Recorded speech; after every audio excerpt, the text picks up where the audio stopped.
2022년 서울 가양역 인근에서 실종된 20대 여성 김가을 씨. 같은 해 8월 비슷한 장소에서 실종된 20대 남성 이정우 씨. 그 다음날 인근에서 실종된 30대 여성 박수민 씨. 2024년 기준 한 해 평균 성인 실종 건수만 7만 4천여 건에 달해. 그리고 최근 유아나 어린이들을 대상으로 하는 납치 미수 사건들까지. 대한민국 사회에서 왜 자꾸 이런 일들이 벌어지는 걸까? 그리고 우리가 모르는 어두운 진실이 숨어 있는 건 아닐까?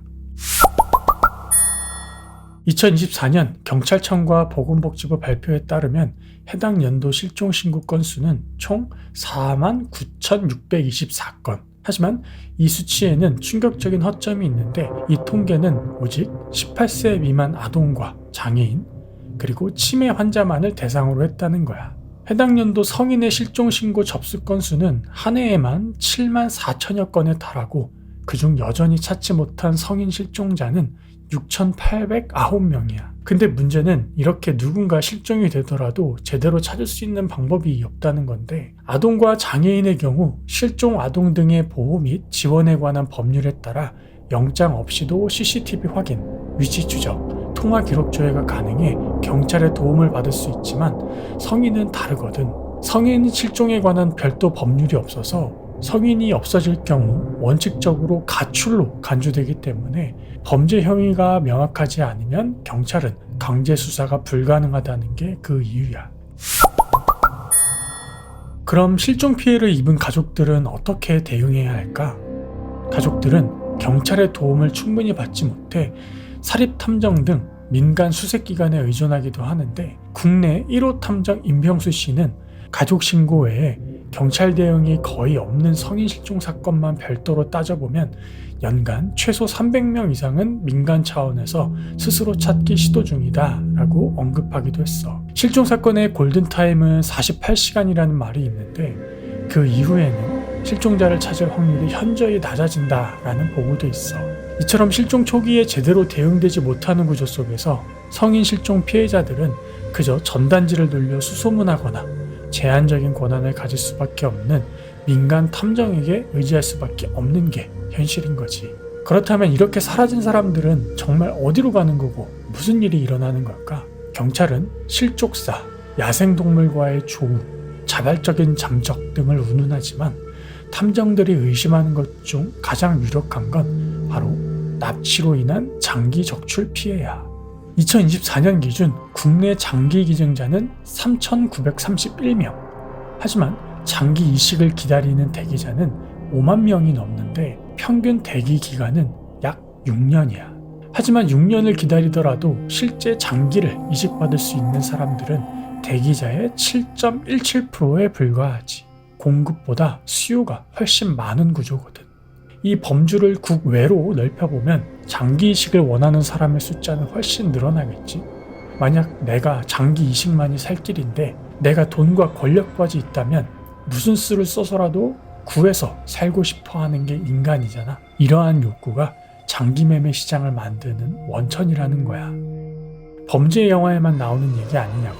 실제 중국에서는 오랫동안 죄수들을 상대로 장기 적출 및 밀매를 시행해왔고, 2006년 세계의사회는 중국 내에 사형수 장기 적출 중단을 촉구한 바 있어 중국 정부 역시 이를 공식적으로 수용했어. 뿐만 아니라 중국은 정부에 반하는 신장 위구르족 사람들을 극단주의 테러리스트로 규정하고 탄압해왔는데, 이들을 사형수급 죄수로 몰아 명분 있는 장기 적출 및 매매의 대상으로 삼았다는 국제적 비난과 논란도 있었어.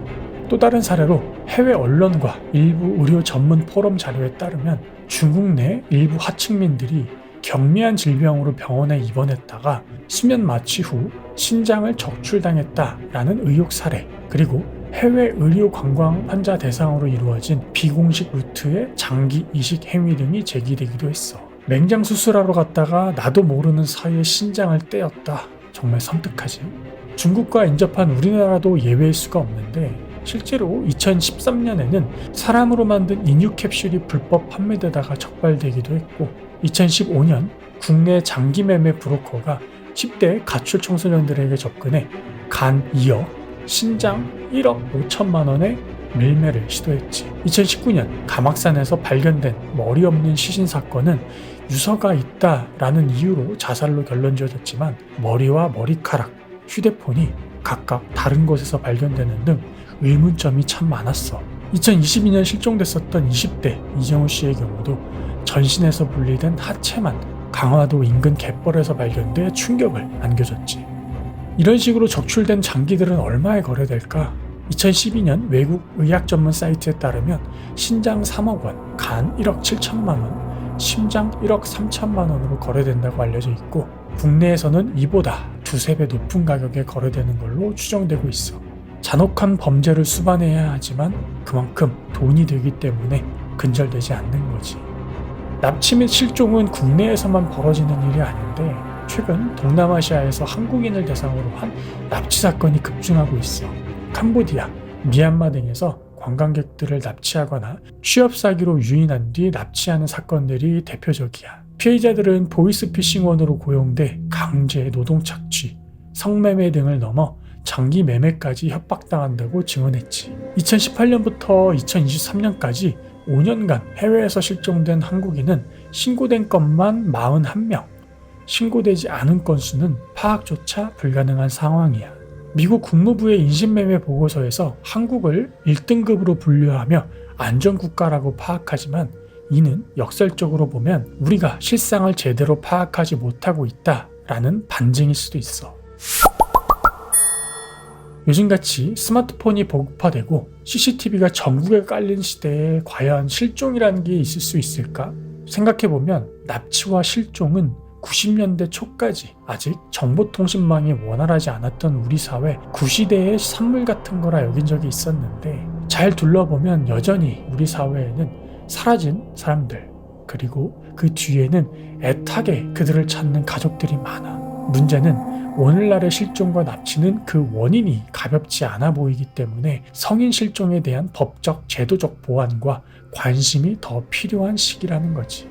실제 21대 국회에서 성인 실종자에 대한 수색 등 근거 마련을 위해 법안 2건이 발의됐었는데 여전히 계류 중이고 임기 만료를 앞두고 있어. 자칫 법이 채무 및 개인적 사유를 이유로 숨어든 이들을 찾는 수단으로 악용될 수 있고 성인의 자기결정권을 침해할 수 있다라는 논란 때문이라는데 국민의 안전과 자기결정권, 종교도 탄압하고 카톡도 검열하는 국가에서 이런 자기결정권을 존중한다라는 게 참 어불성설이지.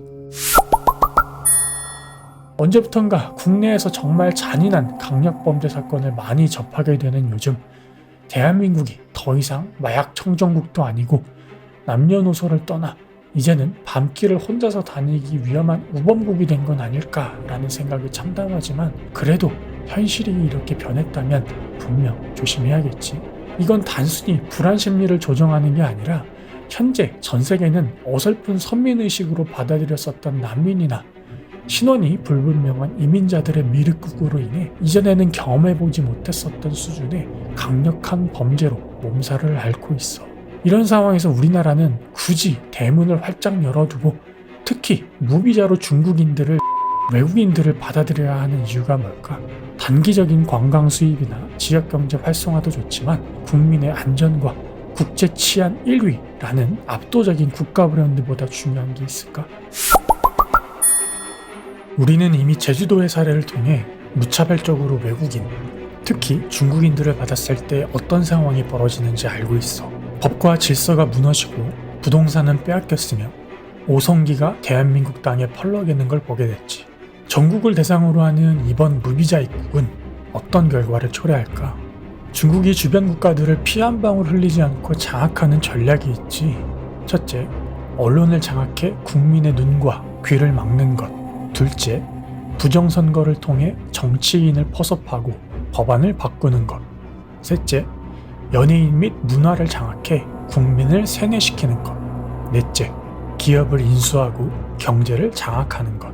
그리고 마지막으로 현지의 중국인들을 대거 입국시켜 부동산과 상권을 확보해 완전한 친중국화를 이루는 것. 어쩌면 지금 대한민국은 경제 활성화라는 미명하에 현대판 중국 식민지가 되는 거의 마지막 단계에 와 있는 건 아닐까?